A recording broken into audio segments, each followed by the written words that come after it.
AITA for refusing to pay for my daughter's wedding after finding out her fiancé used to bully my son? I, 50M, am a father to two amazing kids. My daughter Emily, 25F, and my son Jake, 23M. They've always been the light of my life, and despite their differences in personality, they've both grown into people I'm incredibly proud of. Emily has always been outgoing, confident, and headstrong. Jake, on the other hand, is more reserved and introspective. He's kind, sensitive, and one of the most empathetic people I know. Jake came out as gay when he was in high school. I'll never forget that evening. He sat my wife and me down, tears in his eyes, and told us the truth about who he was. We were so proud of him, but there was fear too, not because of anything about Jake himself, but because we knew how cruel the world could be. And unfortunately, our fears weren't unfounded. High school became a nightmare for Jake after he came out. The bullying wasn't just casual teasing, it was vicious. Name-calling, social exclusion, physical intimidation. My wife and I did everything we could. We spoke to the school administration, who were largely useless, encouraged Jake to speak to a counselor, and tried to create the safest, most loving home environment possible. But despite our efforts, there were nights I found Jake crying in his room. There were days he begged me not to make him go back to school. He became withdrawn and anxious, and the spark he'd once had dimmed. Those years were some of the hardest for our family. Eventually, Jake graduated, got into a good college, and started to heal. Today, he's doing so much better. He's in a loving relationship, has a great group of friends, and seems genuinely happy. But those scars? They're still there. They don't just disappear. Emily has been dating her fiancé, Mark, 27M, for about 2 years now. Honestly, I hadn't met him until last month because they live out of state and schedules just never aligned. But Emily was always gushing about him. How kind he is, how well he treats her, and how excited she was to spend her life with him. When Emily and Mark finally came to visit us for dinner, I was ready to welcome him with open arms. But the moment Mark walked through the door, I froze. His face was instantly recognizable to me. He was one of them, one of the boys who made my son's life a living hell.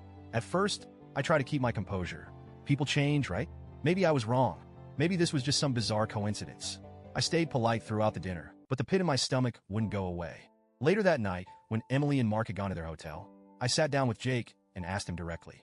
"Jake," I said, "Mark, was he one of the guys from high schools?" Jake went quiet.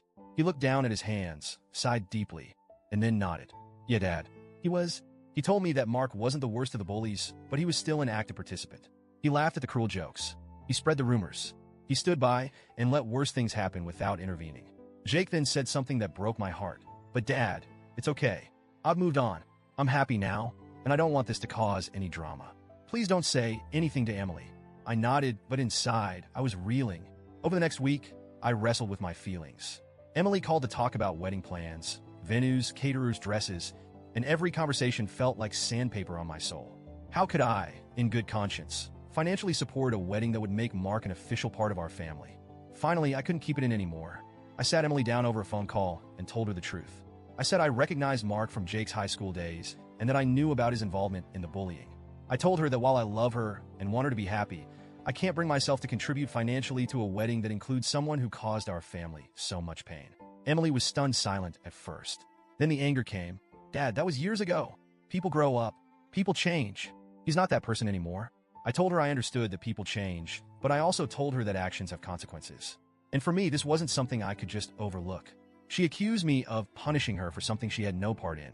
She said I was being petty and vindictive. I stayed calm and told her that she was still welcome to get married to Mark, and I'd still attend the wedding if invited. But I wouldn't be paying for it. Since that conversation, things have been tense. Emily has stopped calling me. My wife is caught in the middle. She sees my perspective but also thinks I should reconsider for Emily's sake. She believes Mark has grown, that he regrets his actions, and that it's unfair to hold teenage behavior against him forever. Jake, meanwhile, is staying neutral. He told me he doesn't want to be the reason for family drama, but I can see the weight of the situation on his shoulders. He's retreating into himself again, trying to disappear from the tension. Emily sent me a long text last week. She said she felt betrayed by me, that she thought I'd always support her happiness, and now I'm making her wedding about Jake. She said Mark has expressed deep regret for his actions in high school, and that he's worked hard to become a better man. I didn't reply because, honestly, I don't know what to say. I love Emily. I really do. And I believe her when she says Mark has changed. But there's a part of me that can't get past the image of Jake crying in his room, begging not to go back to school. There's a part of me that feels like funding this wedding would be turning my back on my son and the pain he endured. At the same time, I'm terrified that I'm pushing Emily away. I'm scared that this will leave a permanent scar on our relationship and that I'll regret my decision for the rest of my life. I feel like I'm being asked to choose between my two children, and no matter what I do, someone is going to end up hurt. I've been avoiding Emily's calls lately because I just don't have an answer for her. My wife is urging me to reconsider, but she's also said she'll support whatever decision I make. Jake keeps saying he's fine, but I know he isn't. I keep coming back to the same question. Am I doing the right thing? Or am I just letting old wounds fester and refusing to let go of the past? Reddit, AITA?